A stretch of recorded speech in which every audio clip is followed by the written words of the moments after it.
Well, hello and welcome back to another episode of Let's Turn a Box Truck into an RV. Today is August 27th, Sunday, and we got a few things to show you here today. I'm going to start out right over here with some pieces of black walnut that I've cut out. These four are going to go around the back window to trim up the back window, and then I've got two pieces here to go on either side of the side door, and another piece to go across the top of the side door. So trim for the side door. And this stuff, you can see I've got it routed out and I've got it mitered so that it fits nicely around the window. I really screwed up making this stuff because originally it was supposed to be longer, and originally I cut the miter on one end of all four pieces the wrong direction. So if you cut the miter the wrong direction, the only way to recover is to cut it the right direction, and now you lose about 5 inches of board. So the whole frame turned out smaller than I wanted, but in a way, you know, I made lemonade out of lemons, and I think it's actually going to look a little better because it'll cover up a little bit of the oak lip that otherwise was going to be exposed. So it'll just look like black walnut just going right into the window. So sometimes your screw-ups turn out to be to your advantage. And then also I want to show you over here, I made a new box for the headboard side, and I still need to put a coat of varnish on here, but this goes right behind the headboard of the bed to space it out just a little bit. I had a box made that was mattress height, it was just too short, and in fact if you look at the back of this box you can see I used both pieces of plywood that used to be the front and backs of this box. I ripped the old box apart, I rebuilt it, and I put some oak plywood on the front, put a little bit of a stain on varnish on it. It still needs another coat or two of varnish before it's ready to go in. And we're going to pick this up in the workshop here in just a moment. Okay, we're down in the workshop, and the subject today is cabinetry. And I've got a total of 6 cabinets to make for inside the box truck. As you can see from my very detailed drawing here, on the passenger side where the door is, I'm going to put a sink cabinet on the bottom and a dish cabinet above that, and then a cabinet above the foot side of the bed. And then on the driver's side there's going to be a cabinet above the bed. This is a quilted headboard above the bed. Then I need a microwave oven cabinet and a refrigerator cabinet. And so 6 cabinets to build, and I've been wringing my hands as to what materials to use, what finishes to use, but I think I finally have some direction. I've got some samples here that I've been working with. I thought of a cool idea. I thought I'd make the door panels with this red vinyl. I plan on using the red vinyl for the quilted headboard.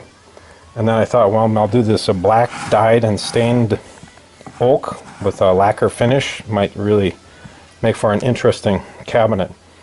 But I think there'll be too much of this red vinyl. It'll be kind of overkill. So turn this radio down a little bit.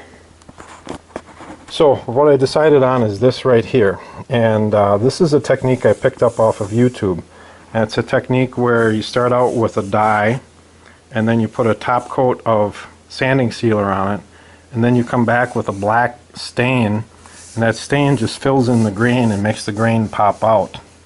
Here's another sample of a red dye with the sanding sealer, and then with the black stain again to make the grain really pop out. So the winner of my samples is good old red oak with a dyed and stained red finish on it. The countertops I plan on using maple. That too will get kind of a reddish hue to it. So I think it's going to go well. So I've got some pieces cut out here for the face frames for the cabinets that go above the bed on either side. And what I'm going to do is on the face frame, see if I can find my sketch here.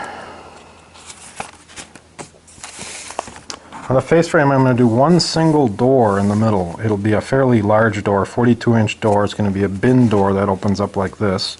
And then on either side I'm going to use a real wide piece of red oak for the style of the face frame. So the face frame is going to be a little pregnant on both ends. And yeah, I've got some nice wide red oak boards I've got some more coming out of the shed today that I'll show you. So I'm gathering up a bunch of red oak to use for these 6 cabinets that I have to build.